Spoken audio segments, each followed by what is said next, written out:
죽기까지 사랑한 그 사랑으로 당신을 사랑하리.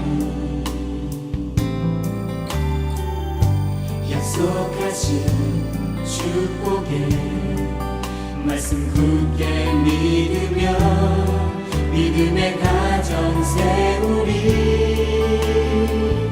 우리 함께 섬기며 믿음의 가정 세우리. 거친 세파가 몰아칠 때 세상 사람들 모두 알게 되리. 믿음 위에서 우리 가정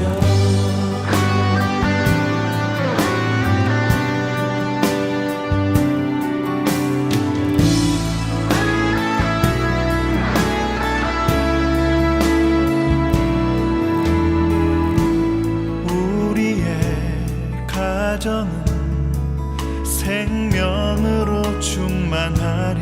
은혜와 사랑으로 우리의 사랑은 희생하며 섬기는 것 주님 보이신 대로 우리 함께 섬기며 주님 모습 닮아가리. 주님께까지 자라가리. 생명의 빛을 세상에 전하리. 믿음 위에서 우리 가정 우리 함께 섬기며 믿음의 가정 세우리. 거친 세파도 두렵지 않네. 세상 사람들 모두 알게 되리. 믿음 위에서 우리 가정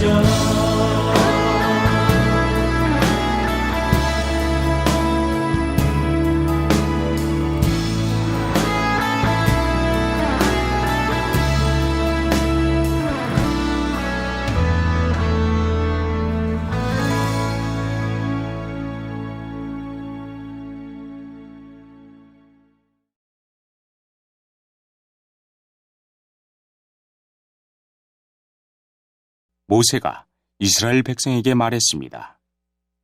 자, 여호와께서 유다 지파에서 훌의 손자이며 우리의 아들인 부살렐을 뽑았소. 주님께서는 부살렐에게 하나님의 영을 가득 채워주셨소. 주님께서는 그에게 모든 일을 할 수 있는 기술과 능력과 지식을 주셨소. 설계를 잘하고 또 금과 은과 노스로 그 설계대로 만들 수 있는 재능을 그에게 주셨소. 그는 보석을 다듬을 줄도 알고 나무를 조각할 줄도 아는 온갖 손재주를 다 가지고 있소. 주님께서는 부살렐과 오홀리압에게 다른 사람을 가르칠 수 있는 능력을 주셨소. 오홀리압은 단 지파 사람 아히사막의 아들이요. 주님께서는 그들에게 온갖 일을 할 수 있는 능력을 주셨소. 그들은 쇠와 돌을 가지고 설계대로 만들 수 있어. 그들은 파란 실과 자주색 실과 빨간 실과 고운 모시로 어떤 무늬도 수놓을 수 있어. 그들은 천을 짜는 일도 할 수 있어. 그러므로 부살렐과 오홀리압과 다른 모든 손재주 있는 사람은 여호와께서 명령하신 일을 해야 하고, 여호와께서는 이 사람들에게 회막을 짓는 데 필요한 모든 일을 할 수 있는 재주와 지혜를 주셨소. 그리고 나서 모세는 부살렐과 오홀리압과 여호와께서 재능을 주신 다른 모든 손재주 있는 사람을 불렀습니다. 그들은 이를 돕고 싶은 마음이 있어서 모였습니다.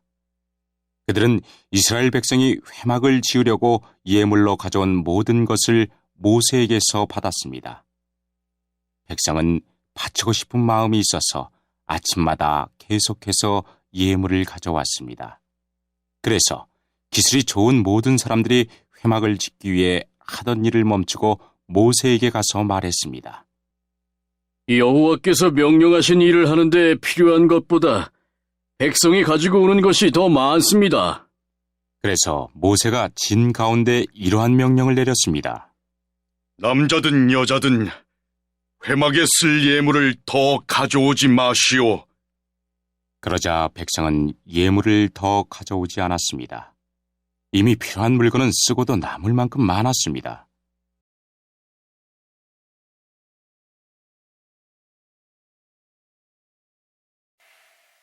오늘 함께 본 출애굽기 35장 30절부터 36장 7절까지의 말씀은 토요일 큐티 본문입니다. 오늘 본문에는 두 사람이 나오죠. 부살렐과 오홀리압입니다. 31장에도 두 사람이 이야기는 동일하게 나옵니다. 모세가 성막을 짓겠다고 이스라엘 백성들에게 이야기했을 때 사람들은 자원해서 성막을 지을 예물들을 가지고 왔습니다. 또 모세가 이스라엘 자손들 중에서 부살렐과 오홀리압을 지명하여 부릅니다. 주목할 부분은 31절 말씀에 하나님의 영이 그들에게 충만하게 되었다는 것이죠. 그들이 하나님의 성막을 지을 수 있었던 것은 하나님의 지혜 덕분이었습니다. 금과 은과 노수로 제작하는 여러 가지 기술들을 하나님이 고안하게 하셨고, 또 조각하는 일, 세공하는 일, 또 배로 술을 놓는 일, 또 그 밖에 여러 가지 일들을 하게 하셨습니다. 정교한 일들을 할 수 있도록 여러 가지 아이디어, 생각들을 주신 분이 바로 하나님이십니다. 하나님께서 그들에게 지혜로운 마음을 주셨기 때문에 부살레가 오홀리압이 여러 가지 일들을 할 수 있었습니다. 하나님께서는 이같이 성막을 지을 때 지혜를 주시고 그 성소에서 쓸 수 있는 물건들을, 또 모든 일들을 할 수 있는 지혜를 주셨습니다. 왜냐하면 하나님의 성막은 하나님의 명령대로 만들어져야 했기 때문에 그렇습니다. 그런데 이 하나님의 성막을 짓는 일에 단지 부살렐과 오홀리압의 일이 되는 것은 아니었죠. 36장 1절에는 마음이 지혜로운 사람들에게 여호와께서 지혜와 총명을 부으셨다, 이렇게 기록하고 있습니다. 여호와께로부터 지혜를 얻고 와서 일을 하려는 모든 사람, 그 마음이 지혜로운 사람들, 모세를 통해서 부름받은 그 사람들이 바로 성막을 지을 준비를 한 사람들이 되는 것입니다. 성막은 하나님께서 거하시는 거룩한 장소입니다. 주님께서는 단순히 공간이 필요하신 분은 아니었습니다. 단지 공간이 필요하신 것이었다면 굳이 그곳에 하나님께서 계실 이유가 없었습니다. 하나님께서는 이 성막을 지으면서 이스라엘 백성들이 자발적으로 마음을 들여 참여하기를 원했습니다. 그렇게 수많은 이스라엘 백성들은 성막 건설에 참여했고, 또 많은 백성들이 하나님께 예물을 드렸습니다. 심지어 그 예물이 너무 많아서 모세를 통해 이 예물을 드리는 일을 중지할 지경까지 이르게 됩니다. 성막을 짓는다는 것은 오늘날의 교회와 연결된다고 할 수 있습니다. 성막을 통해서 우리는 하나님의 임재를 생각해 볼 수 있습니다. 오늘날의 교회는 어떻죠? 역시 예수 그리스도를 믿는 성도들이 모여서 공동체를 이루고, 또 그 공동체 안에서 이루어지는 성도 간의 교제를 통해서 하나님의 은혜를 점점 넓혀가는 것, 그리고 성도 간의 교제를 통해서 풍성한 하나님의 은혜를 누리는 것, 이것이 바로 교회라는 이름의 공동체입니다. 그렇게 교회는 성도들 간의 이 교제를 통해서 성장해 나갈 수 있습니다. 성막을 지을 때 많은 사람들이 함께 한 마음을 모았던 것처럼 오늘날의 교회도 한 마음과 한 뜻을 모아야 합니다. 그래야 그곳이 하나님이 거하시는 곳이자 함께 은혜를 나누는 예배 처소가 됩니다. 그저 그냥 사람들이 모여서 이야기 나누고 서로에게 필요한 말들만 한다면 그것은 사람들을 위한 공간이지 하나님과 성도가 모이는 공간이라고 이야기하기는 좀 어렵습니다. 모세를 중심으로 부살렐과 오홀리압, 그리고 마음을 합한 수많은 사람들이 함께 연합했던 것처럼 오늘날의 교회도 같은 마음과 같은 뜻을 모아 하나님의 말씀에 충실할 때에 하나님의 임재와 은혜가 함께 거하게 되는 것이죠. 같은 의미 안에서 가정이란 공동체 역시 동일합니다. 가정은 가장 기본적인 예배 공동체라고 할 수 있습니다. 따라서 가정의 모든 구성원들이 같은 마음과 같은 목적을 공유할 수 있어야 합니다. 아버지와 어머니가 마음이 다르고 부모와 자녀들이 전혀 다른 목적을 가지고 살아간다면 그것이 어찌 가정이라고 할 수 있겠습니까? 그래서 가정은 서로 하나가 되는 것이 참으로 중요합니다. 오늘 성막도 교회도 가정도 그럼 어떻게 하나가 될 수 있을까요? 바로 하나님의 말씀대로 살아가는 것입니다. 하나님의 말씀대로 예배하기 위해서 최선의 노력을 기울여야 합니다. 그 어떠한 것보다도 더 많은 노력을 들여야 합니다. 그래야 하나님의 뜻을 삶에서 실천할 수 있습니다. 오늘 성막을 지을 때 하나님께서는 지혜를 주셨습니다. 하나님께서 직접 은혜를 주신 것이죠. 이것이 사람이 보기에 좋은 것을 만드는 것이 아니라 하나님의 뜻대로 하나님의 말씀대로 만들어야 한다는 것을 의미합니다. 하나님의 것을 만들 때는 당연한 이야기지만 하나님의 뜻대로 만드는 것이 중요하죠. 교회도 마찬가지입니다. 하나님의 뜻대로 공동체는 운영되어야 합니다. 하나님의 뜻에 따라 공동체 구성원들이 마음을 모아야 합니다. 가정은요, 당연합니다. 부모들은 우리 자녀들을 노엽게 하지 말고 또 잘 보살피며 또 자녀들은 부모님을 삶 속에서 하나님께 대하듯 경외하고 존경해야 합니다. 그렇게 살아갈 때 가정에서는 하나님의 뜻이 세워져 갑니다.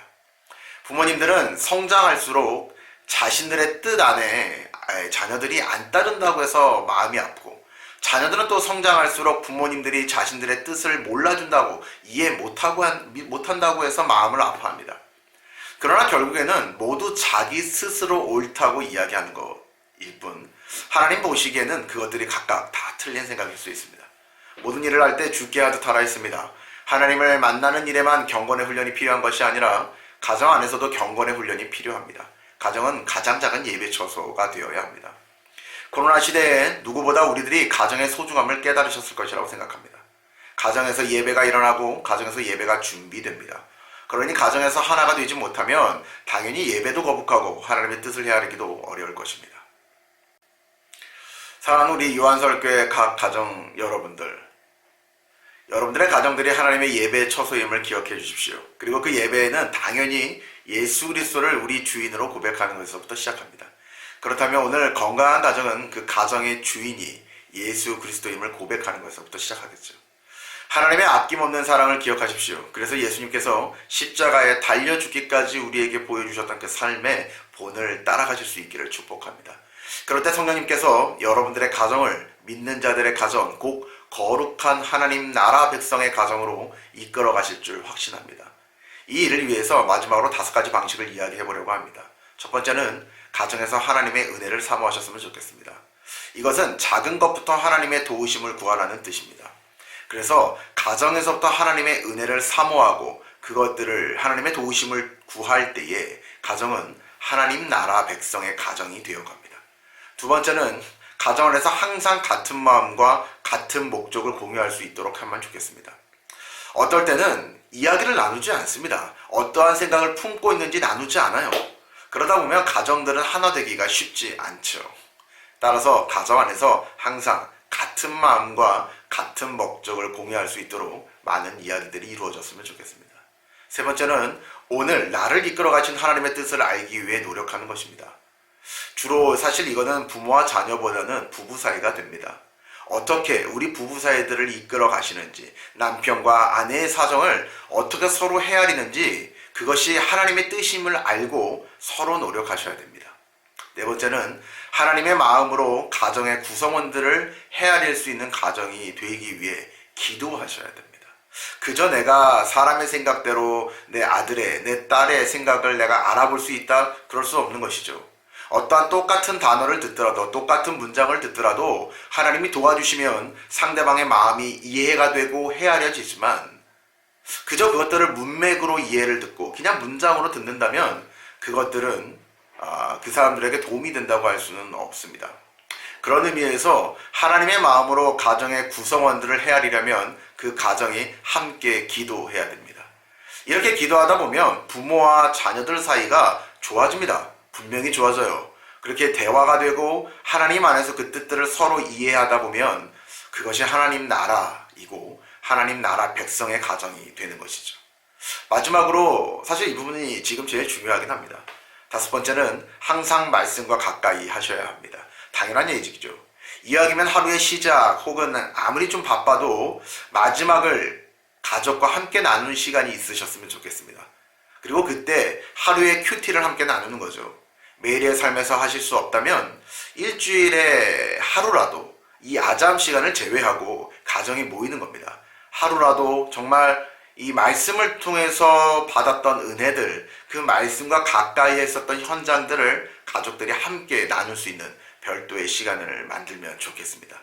그렇게 가정 안에서 이 가정이 작은 예배처소라는 것들을 이해하고 하나님이 주시는 은혜를 생각하며 나아갈 때에 그 가정이 하나님의 복된 축복의 장소가 되리라 믿습니다. 오늘 주일로부터 시작하는 이번 한 주도 하나님의 말씀과 은혜 안에서 평강하시기를 축복합니다.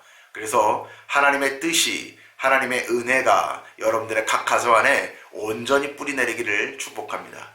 그래서 성막을 만들 때에 부살렐과 오홀리압에게 하나님이 은혜를 부어주시고 또 하나님의 마음으로 또 하나님의 한 뜻으로 함께 참여하였던 그 공동체의 모습이 여러분들의 가정에서부터 시작되어서 우리 요한서울교회 전체에 함께 퍼져나갈 수 있기를 주님의 이름으로 간절히 축복합니다.